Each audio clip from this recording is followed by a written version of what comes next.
భారతదేశ రాజకీయాల్లో ఎన్టీఆర్ పెను సంచలనం. 1984 ప్రజాస్వామ్య పరిరక్షణ ఉద్యమంలో కీలక ఘట్టం. సంక్షేమాన్ని పరిచయం చేసిన మహోన్నత వ్యక్తి అన్న నందమూరి తారక రామారావు గారు. తెలుగు వైభవం అన్న నందమూరి తారక రామారావు. తెలుగుదేశం ప్రభుత్వాలు తీసుకొచ్చిన ప్రతి పాలసీ దేశానికి ఆదర్శంగా నిలిచాయని ముఖ్యమంత్రి చంద్రబాబు అన్నారు. అమరావతిలో తెలుగు వైభవం పేరిట ఎన్టీఆర్ స్మృతివనం ఏర్పాటు చేస్తామని, ఎన్టీఆర్ స్ఫూర్తితో స్వర్ణాంధ్ర కళ సాకారం చేస్తామని, పేదరికం లేని సమాజం సాధిస్తామని స్పష్టం చేశారు. విజయవాడ పౌరంకిలో నిర్వహించిన సజీవ చరిత్ర 1984 ప్రజాస్వామ్య పరిరక్షణ ఉద్యమం పుస్తకావిష్కరణ కార్యక్రమంలో ముఖ్యమంత్రి పాల్గొన్నారు.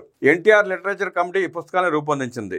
ఈ సందర్భంగా ముఖ్యమంత్రి మాట్లాడుతూ, సజీవ చరిత్ర పుస్తకం 40 ఏళ్లు వెనక్కి తీసుకెళ్లింది. ఆనాటి జ్ఞాపకాలన్నీ వరుసగా గుర్తుకొస్తున్నాయి. దేశ రాజకీయాల్లో 1983 ఒక సంచలనం. ఒక ప్రాంతీయ పార్టీ పెట్టి దేశ రాజకీయాల్లో తనదైన ముద్ర వేసిన యుగపురుషుడు నందమూరి తారక రామారావు. 1984లో జరిగిన ప్రజాస్వామ్య పరిరక్షణ ఉద్యమం కూడా ఎప్పటికీ సజీవంగానే ఉంటుంది. నాటి కాంగ్రెస్ నాయకులు ఢిల్లీ పెద్దలు తెర వెనుక కుట్రలకు తెరతీశారు. ప్రజాస్వామ్యయుతంగా ముఖ్యమంత్రి అయిన వ్యక్తిని 20 నెలలకే ఇంటికి పంపించాలని చూశారు. గుండె ఆపరేషన్ కోసం ఎన్టీఆర్ అమెరికా వెళ్లి తిరిగి వచ్చిన రోజే కుట్రకు తెరలేపారని సీఎం చంద్రబాబు అన్నారు. ఆ రోజు ఏదో కుట్ర జరుగుతుందని అర్థమైంది. దాన్ని తిప్పుకొట్టాలంటే మెజారిటీ ఎమ్మెల్యేలు ఉండాలని రాత్రికి రాత్రి 161 మంది ఎమ్మెల్యేలను ముషిరాబాద్ లోని రామకృష్ణ స్టూడియోలో పెట్టాం. అదో గేమ్ చేంజర్. ఆనాడు ఎమ్మెల్యే క్వార్టర్స్ కి ఎమ్మెల్యేలను తీసుకురావడంలో ఇంద్రసేనారెడ్డి ముఖ్య పాత్ర పోషించారు. వెంకయ్యనాయుడు ఎన్టీఆర్ వెనకే ఉండి దేశంలో ఉండే నేతలందరికీ ఒకతాటిపైకి తీసుకొచ్చారు. ఎన్టీఆర్ కు వెంకయ్యనాయుడు అంటే ప్రత్యేకమైన అభిమానం ఉండేది. ఆనాడు ప్రజాస్వామికంగా నాటి రాష్ట్ర గవర్నర్ రామ్లాల్ ఎన్టీఆర్ ప్రభుత్వాన్ని బర్తరఫ్ చేశారు. అసమ్మతి నాయకుడిని ముఖ్యమంత్రి సీట్లో కూర్చోబెట్టారు. ముఖ్యమంత్రిగా గవర్నర్ ను కలవడానికి వెళ్లిన ఎన్టీఆర్ ను తిరిగి పోలీస్ వ్యాన్ లో కంట్రోల్ రూమ్ కు తీసుకెళ్లిన ఘటన ఎప్పటికీ మర్చిపోలేనని సీఎం చంద్రబాబు గుర్తు చేసుకున్నారు. కాంగ్రెస్ పార్టీ కుట్ర రాజకీయాలకు మొత్తం దేశమంతా బగ్గుమంది. నాడు ఎన్టీఆర్ కాశ్మీర్ నుంచి కన్యాకుమారి వరకు కాంగ్రెస్ ఇతర రాజకీయ పార్టీలను ఏకతాటిపైకి తెచ్చారు. తెలంగాణ, ఉత్తరాంధ్ర, కోస్తాంధ్ర, రాయలసీమ ఇలా ప్రాంతంతో సంబంధం లేకుండా రాష్ట్ర వ్యాప్తంగా ప్రజాస్వామ్య పరిరక్షణ ఉద్యమం చేపట్టారు. ఓ నాయకుడికి చరిత్రలో ఎప్పుడు చూడని సంఘీభావం చూశాను. ఆనాడు ఎమ్మెల్యేలను కాపాడుకోవడమే మా ముందున్న అతిపెద్ద సవాల్. ఒక్కో ఎమ్మెల్యేకి మంత్రి పదవి, ₹1 కోటి డబ్బు ఆఫర్ చేశారు. కానీ ఎందరో మాకు సహకరించారు. కర్ణాటకలో రామకృష్ణ హెగ్డే ప్రభుత్వం మాకు షెల్టర్ ఇచ్చింది. నాటి మంత్రి రఘుపతి మాకు ఎంతో సాయం చేశారని సీఎం చంద్రబాబు చరిత్ర జాడను గుర్తు చేశారు. 1947 నుంచి 1984 వరకు 26 కాంగ్రెస్ ఇతర ప్రభుత్వాన్ని కూల్చేశారు. 18 నెలలకు ఒక్కో ప్రభుత్వం పోయింది. కానీ మహా పోరాటంలో గెలిచిన ఒకే ఒక్క వ్యక్తి ఎన్టీఆర్. జాతీయ స్థాయిలో 18 పార్టీలు జట్టు కట్టాయి. గవర్నర్ రామ్లాల్ ను రీకాల్ చేయాలనే నినాదం హోరెత్తింది. కట్టుబట్టలతో వెళ్లి 30 రోజులకు ఎన్టీఆర్ ముఖ్యమంత్రి అయ్యాక తిరిగొచ్చాను. నాలాంటి లక్షల మంది త్యాగాలు చేసి పోరాడారు.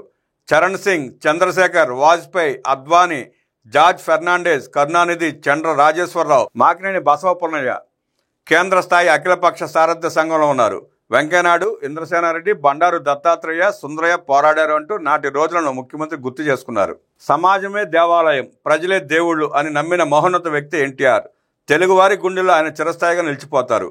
సజీవ చరిత్ర పేరుతో ఈ పుస్తకాన్ని భావితరాలకు అందజేసిన టీడీ జనార్దన్, విక్రమ్ పోలాను మనస్ఫూర్తిగా అభినందిస్తున్నాను. ఎన్టీఆర్ ప్రారంభించిన సంక్షేమ కార్యక్రమాలను నేడు దేశమంతా అమలు చేస్తున్నారు. ఎన్టీఆర్ శ్రీకారం చుట్టిన నదుల అనుసంధానం దేశమంతటా అమలవుతోంది.